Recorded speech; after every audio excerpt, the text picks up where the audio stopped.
What's going on YouTube? Happy holidays. My name is Anthony, and this is my video series called Fortnite in Depth. I'm on a journey to become a Fortnite Pro, and I want to show you just how far you can go with critical thinking and smart practice. Now, the goal of this video series is to show the power of critical thinking because I'm not a Fortnite pro. I am not a professional content creator. In fact, I'm somebody with a regular 9 to 5 job, but I have a passion for this video game. And when you're determined to do something, you can make it happen. You have the power to focus on something you're passionate about and go really, really far with some dedication. And this is no different. So this series is going to be a raw look into somebody with no experience on a lot of different aspects of this kind of content, such as uploading videos to YouTube, building a computer, all that sort of stuff. And I want to show you the raw journey from zero to hero. So let's go ahead and take a look at the core mechanics of this game.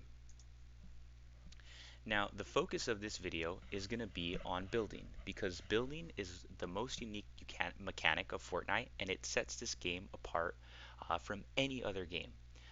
So it's important to have a deep understanding of this because it's what makes Fortnite Fortnite. So you might be asking yourself, what makes a good builder?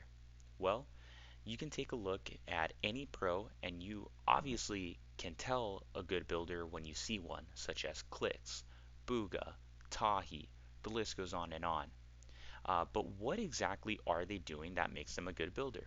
Well, for one, they understand the building grid, and two, they know when and how to build offensively and defensively. Today, we're going to look at an introduction to the building grid, and we're going to practice one defensive building maneuver. So without further ado, let's hop into a creative match. Okay, now here is how we're going to understand the building grid. We're going to start off as small as we can. We're going to break it down into a little bite-sized piece, and with each video, we're going to expand on each topic, concept, and technique. But today, let's start off with the wall. So if we're in the center of our grid and we look straight ahead, if we place a wall, it's going to place right in front of us. And if we look up really high, we can place another one on top. If you didn't know, you can look down when you're in the center of your grid and place a wall directly in front of you. Now, the floor, stair, and cone all behave the same way when you're on the ground. You can place these pieces in front of you, to the right, to the left, and in your square. So with these three pieces, you can all put them in the same direction. It kind of makes a T. Now, the next thing we're going to take a look at is how these pieces change when we are up one layer and there's ground below us. So if you place a square or a floor in front of you, you can make the same pattern just as we did before. We can do that with all the pieces. But the behavior changes if we don't have a floor in front of us. If we don't have a floor in front of us, we can look towards our right diagonal and place a floor and a cone on the bottom. We can even do the same thing with the stair. So I've got a cone, a floor, and a stair on the bottom when there's no piece in front of us. If there is a piece, you're just going to build directly to the right and to the left. Now, the stair breaks this though. When you have a floor in front of you, if you look to your right diagonal, you can actually place a stair. And if you have a stair in front of you, you can actually place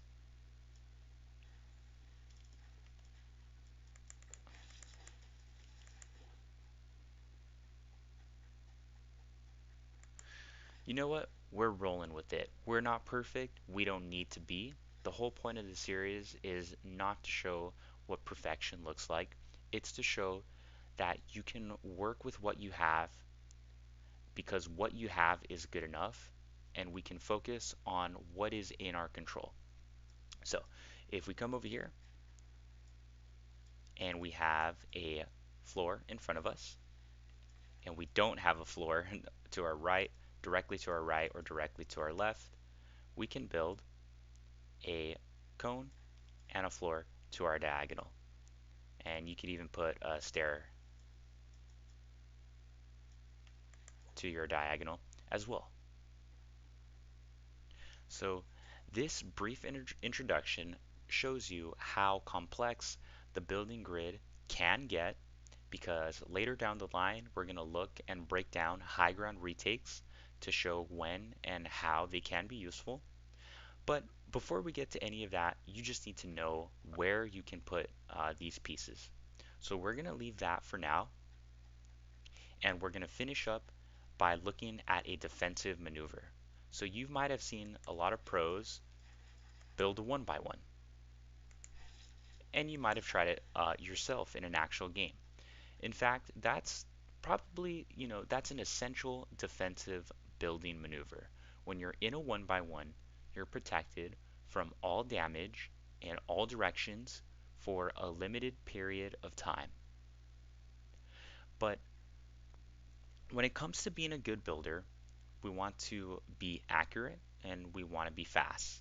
Now, speed comes with practice, but accuracy is what you want to focus on because the speed is going to come naturally.